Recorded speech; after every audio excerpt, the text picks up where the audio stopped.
Assalamualaikum warahmatullahi ta'ala wabarakatuh. Alhamdulillah wa sallallahu ala sayyidina Muhammad ibn Abdillah wa la hawla wa la quwwata illa billah. Sahibul karamah,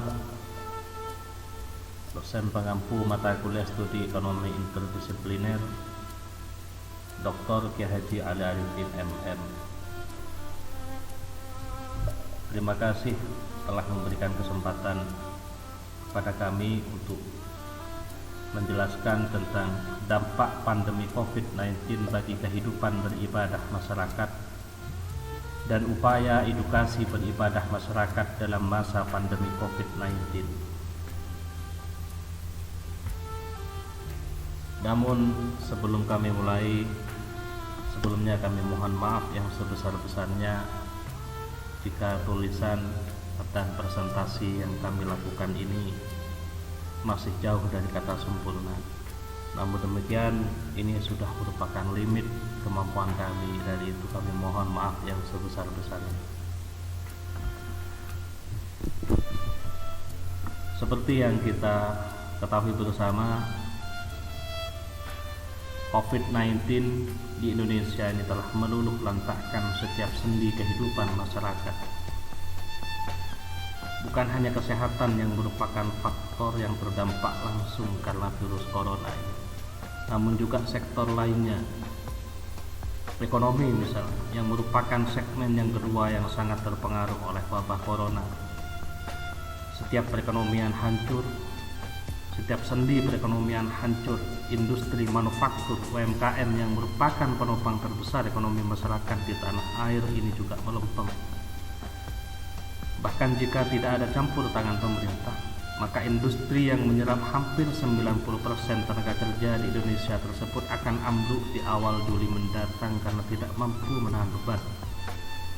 Yang mana dampaknya sangat jelas, yaitu PHK dan jutaan pengangguran baru akan terkapar dan menimbulkan resesi ekonomi yang bahkan berkali lipat daripada tahun 98. Kemudian bidang sosial dan kebudayaan juga teracak-acak oleh penyakit yang sudah merenggut ratusan nyawa di seluruh dunia ini. Juga bidang pendidikan tidak ketinggalan, dari tingkat yang paling bawah sampai yang tertinggi. Bahkan beberapa waktu yang lalu, bahkan sampai sekarang ini, seperti yang kita lakukan ini juga masih menggunakan metode online gara-gara virus yang tidak kelihatan mata ini.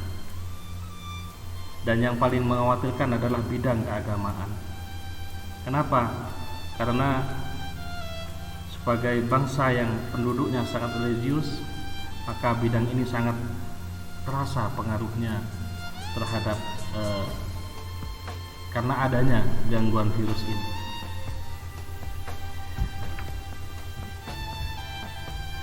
Ada beberapa hal yang terdampak langsung dalam bidang keagamaan gara-gara COVID-19 ini. Kami mencatat setidaknya ada 4 hal. Yang pertama adalah pembatalan kegiatan ibadah. Misalnya kegiatan sholat Jumat, tarawih dan lainnya.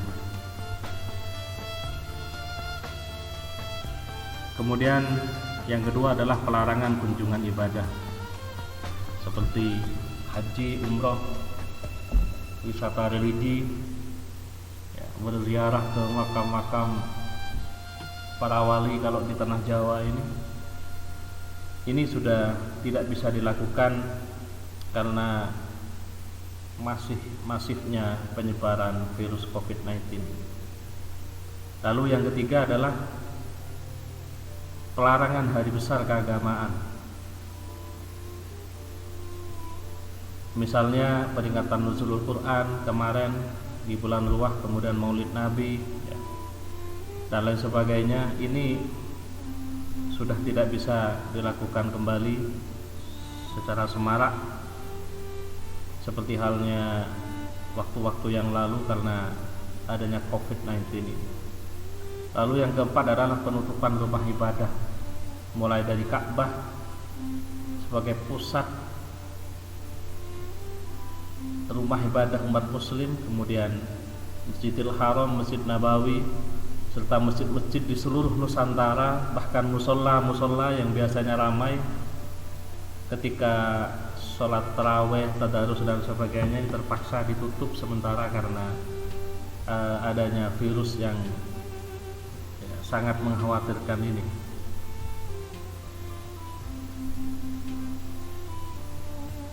Jadi sekali lagi, kita sebagai bangsa yang religius,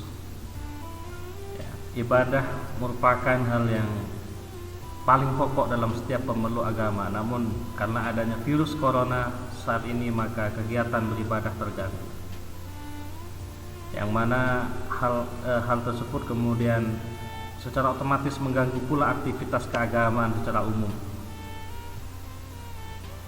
Misalnya, virus ini memaksa setiap orang beribadah tidak diperkenalkan untuk berkumpul bersama-sama. Padahal tidak sedikit ibadah yang harus dilakukan bersama-sama, misalnya sholat Jumat, taraweh, tadarus dan lain sebagainya. Ini sudah merubah tatanan beribadah virus COVID-19 ini. Kemudian edukasi beribadah masyarakat dalam masa pandemi COVID-19. Sekali lagi, pandemi COVID-19 ini telah memaksa umat mengubah tata cara ibadah yang biasa mereka lakukan guna melaksanakan protokol kesehatan.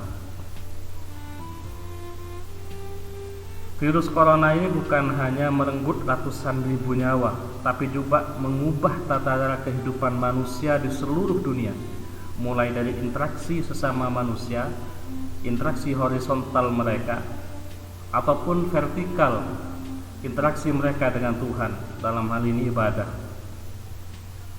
Jadi misalnya kita sholat berjamaah di masjid ya, biasanya ini kan harus merapatkan shaf ya. Ini malah seperti yang terlihat di sini, kita harus ada jarak ada distancing sosial di sini berjarak sekitar 2 meter untuk mencegah penyebaran COVID-19 ini. Biasanya kalau kurang rapat kita perintahkan makmum atau orang di sebelah kita untuk merapatkan, kalau sekarang malah diperintahkan untuk direnggangkan. Ini kan sudah merubah tatanan ibadah ini.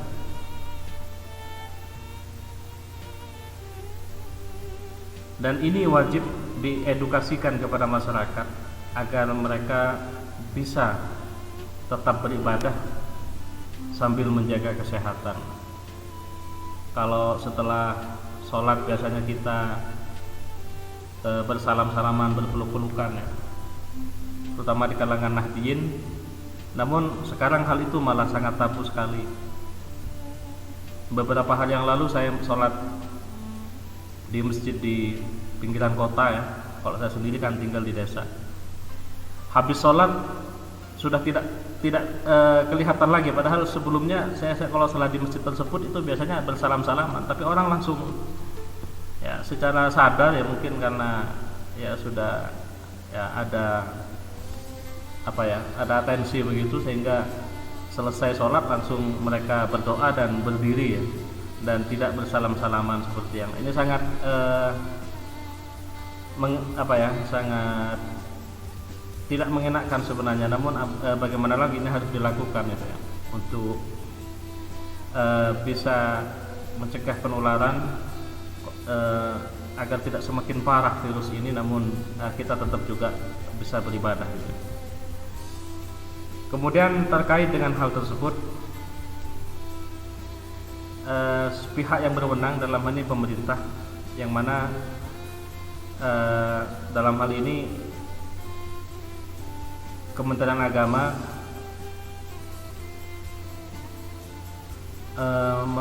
mengeluarkan surat edaran Menteri Agama nomor 15 tahun 2020 tentang panduan penyelenggaraan kegiatan keagamaan di rumah ibadah.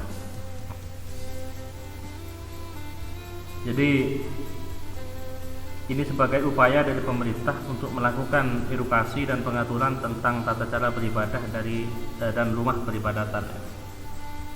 Menteri Agama Fahrul Razi telah menerbitkan surat edaran tentang panduan penyelenggaraan kegiatan keagamaan di rumah ibadah dalam mewujudkan masyarakat produktif dan aman COVID-19 di masa pandemi virus corona.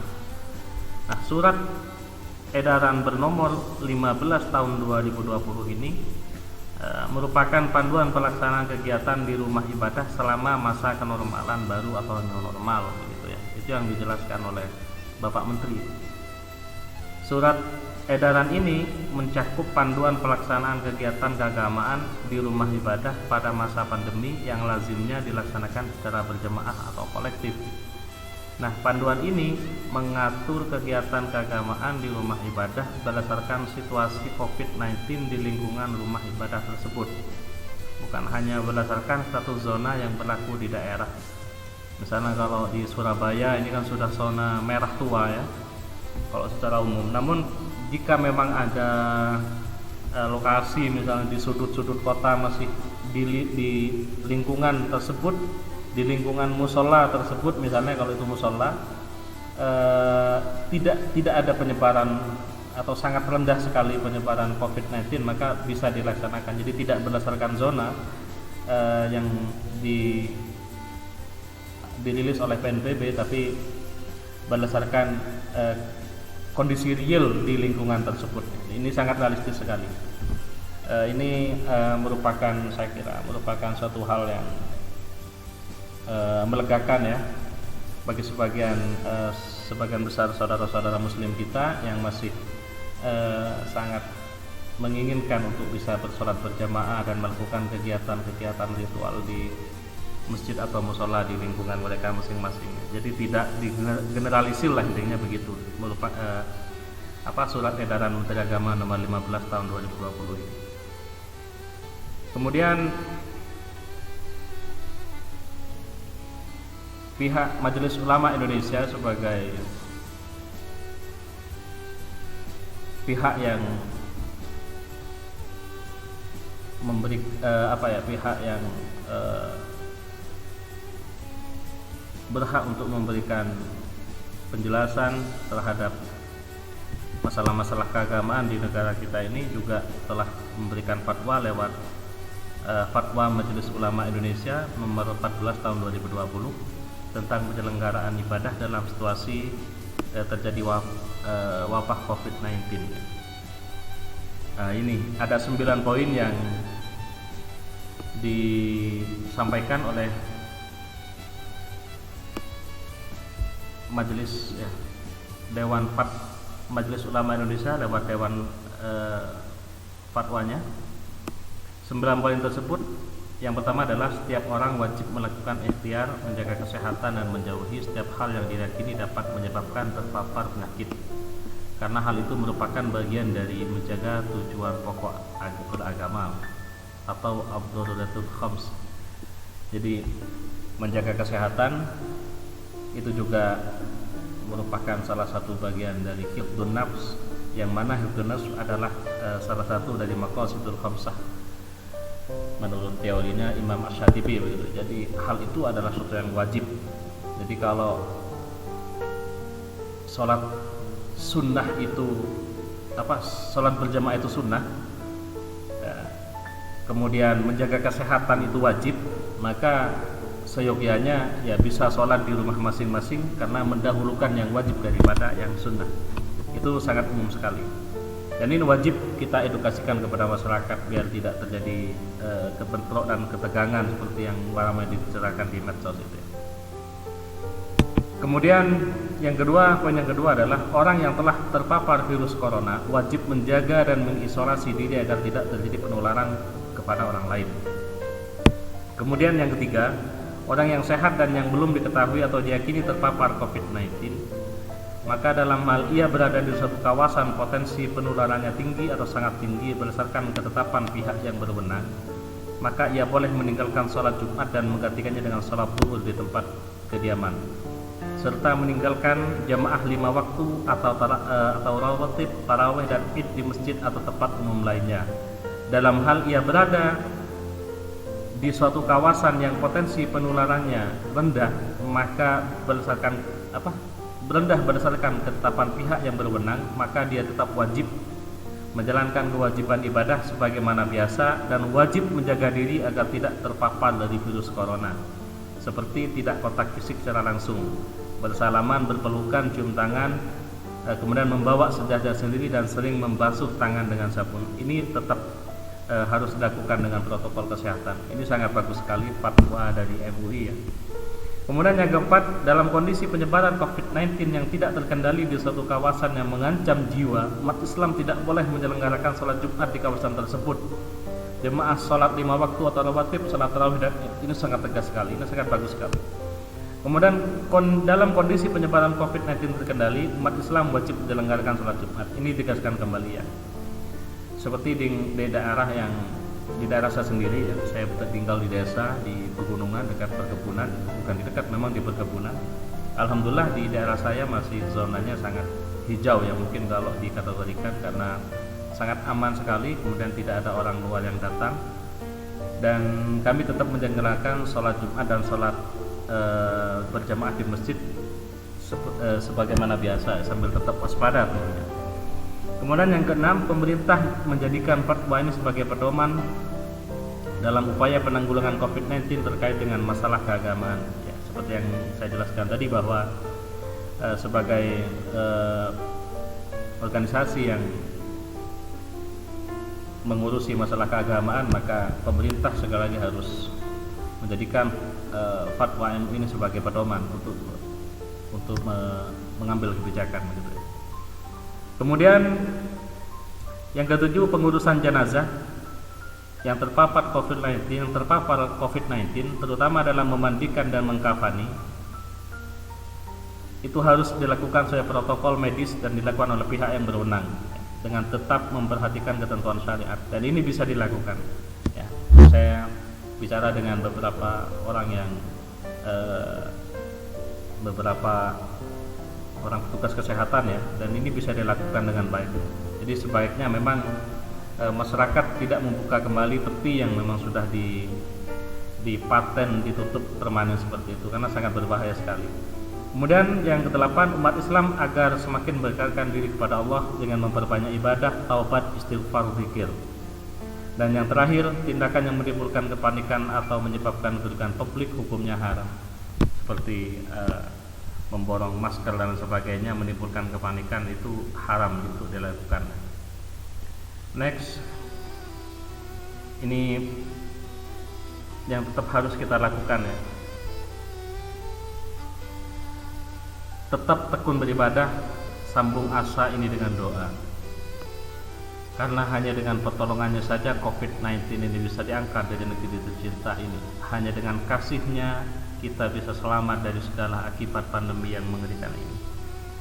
Ini bukan hanya kata-kata saja, karena memang mengingat dari masifnya penyebaran dan mudahnya penularan COVID-19 ini ya, saya merasakan hanya karena pertolongan Allah saja kita bisa selamat.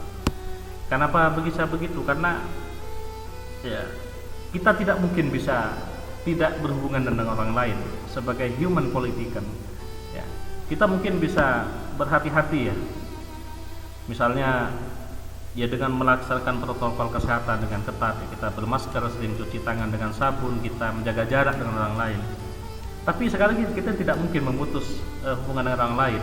Kita mungkin bisa, tapi anak-anak kita, mereka berangkat ke sekolah, ketemu dengan teman-temannya, ketemu dengan pedagang di sekolah, istri kita ketemu dengan tukang sayur atau belanja ke toko kelontong, bagaimana dengan ketemu orang di jalan atau berbicara dengan pemilik toko, atau uang kembalian yang tentunya sangat mudah sekali penularannya. Jadi sekali lagi kita tidak boleh meninggalkan ibadah di masa seperti ini. Bahkan kita harus lebih meningkatkan ibadah, karena sebaik apapun kita melaksanakan protokol kesehatan, tetap saja itu seperti tidak ada gunanya kalau memang tidak karena pertolongan Allah kita selamat atau tidak. Karena sangat mudahnya penyebaran virus ini terjadi. Jadi intinya kita tetap harus melakukan edukasi kepada masyarakat, kepada lingkungan kita, agar bisa tetap beribadah dengan baik, namun tetap melaksanakan protokol kesehatan sambil melihat situasi dan kondisi pandemi virus di sekitar kita. Ya, kira-kira seperti itu yang harus kita lakukan. Nah, demikian yang dapat kami sampaikan. Sekali lagi, mungkin tulisan dan presentasi ini sangat jauh dari apa yang Bapak harapkan, tapi kami sudah melaksanakan sekuat tenaga dan inilah limit kemampuan kami. Kami mohon maaf yang sebesar-besarnya. Wabillahi taufiq wal hidayah wal ridha wal inayah. Wassalamualaikum warahmatullahi wabarakatuh.